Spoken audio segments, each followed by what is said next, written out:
દિવસે પોથી યાત્રા નીકળી, શેરી વળાવું સજ કરી, હરી ઘેરે આવો. એમ વાતે ગાતે નગારા વાગતા વાગતા બધાની સાથે વેવાય પણ જોડાણા છે. એમાં અમુક વ્યક્તિએ બંદૂકના ધડાકા કર્યા. એ બંદૂકના ધડાકા કરવાથી વેવાઈને ધાક પડી ગઈ.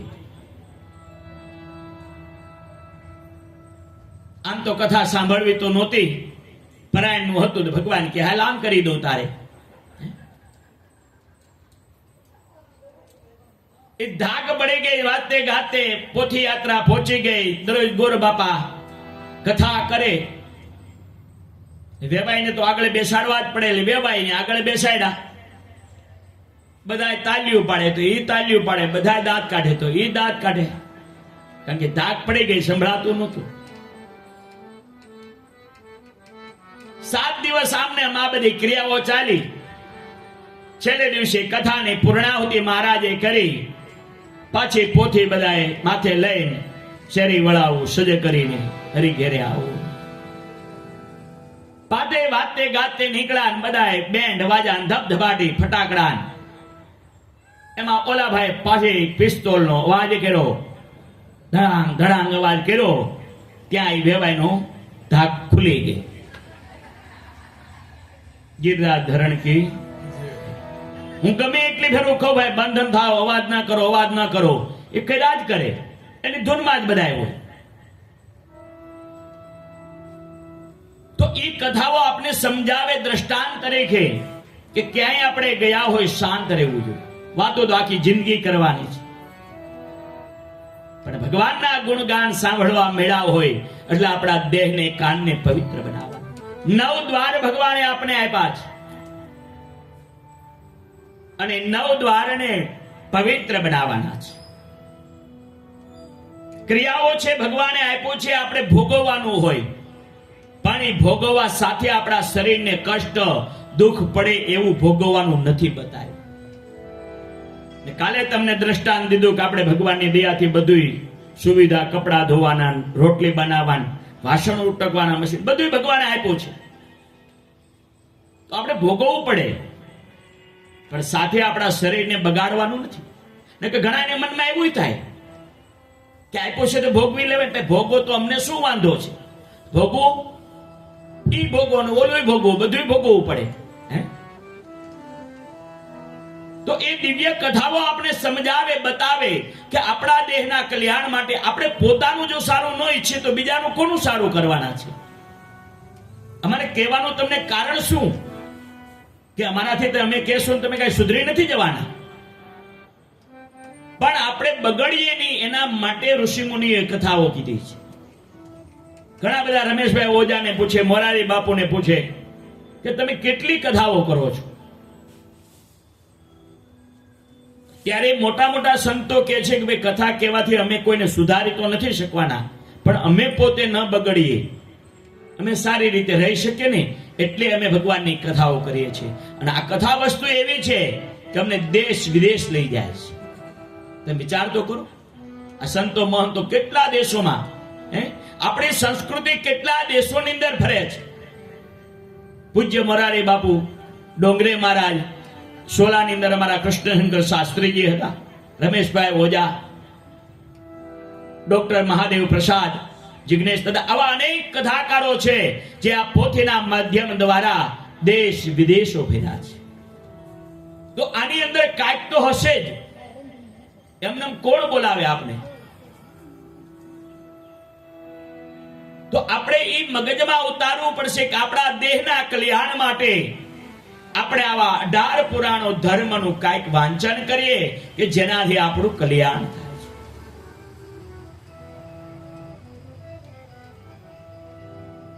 જ્યારે આ 12મા જ્યોતિર્લિંગના મંગલ પ્રવેશની અંદર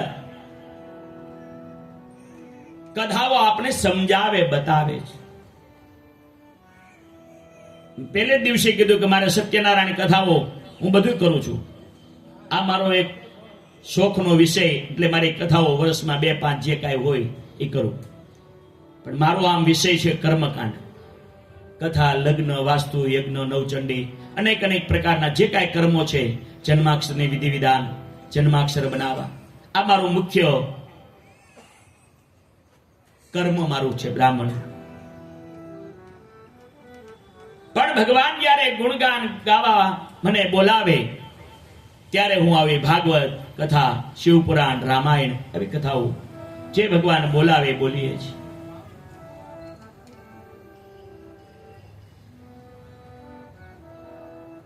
બારમા જ્યોતિર્લિંગ ધુષ્મેશ્વર શિવાલય ધુષ્મા ભગવાનની કથાઓ, મહાદેવની કથાઓ બતાવે છે. જ્યોતિર્લિંગ તો અનેક છે, પણ 12 મુખ્ય જ્યોતિર્લિંગનું આપને વર્ણન બતાવ્યું છે. દક્ષિણમાં દેવગિરી પર્વતમાં ત્યાં સુધર્મા નામનો બ્રાહ્મણ અને તેની પત્ની સુદેહાની વાત બતાવી છે. બંને ખૂબ જ ભગવાન શિવના ઉપાસક હતા, પણ એક શેર માટેની ખોટ હતી અને સંતાન નહોતું. પણ છતાં એને ક્યારેય મનમાં એવું નથી કર્યું કે અમે આટલી બધી ભક્તિ કરીએ છીએ અને અમને ભગવાને સંતાન નથી આપ્યું. બધા એમાં સંતોષ રાખો. ભક્તો હંમેશા એવું જ સંતોષ રાખે. આપણે તેમ થાય કે અમે કર્યું એટલે અમને ફળ મળવું જોઈએ.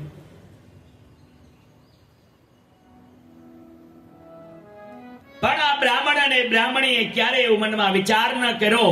પણ એ બ્રાહ્મણીને પાડોશી વારંવાર કહ્યા કરે કે તું વાંજણી છો ને તારા અમારે દરરોજ મુખ જોવા. અમે કેવા અભાગ્યા કહેવાય કે દરરોજ વાંજણીના મુખ જોવા.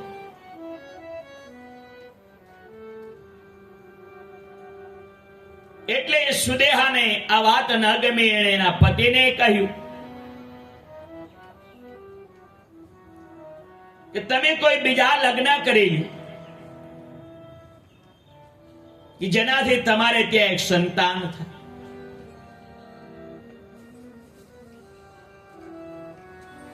પણ સુધર્મા નામનો બ્રાહ્મણ કહે કે મારે કોઈ બીજા લગ્ન નથી કરવા.